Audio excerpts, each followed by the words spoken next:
Qaysi bir eshik premiumroq? Birinchisimi, ikkinchisimi?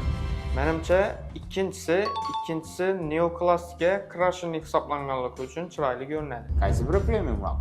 Bularning ikkisi ham krashenli, lekin ikkinchisi neobishniy rang bo'lgani uchun chiroyliroq, bogatyroq ko'rinadi.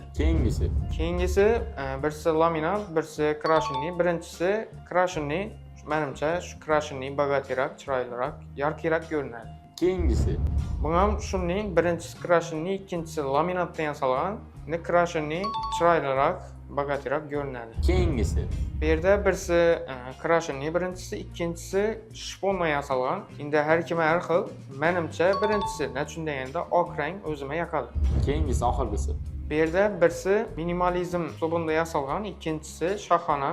Bu ham shpondan yasalgan materiali, lekin menga skromniy minimalizm uslubida yasalgan eshik yoqdi. Menimcha shunday.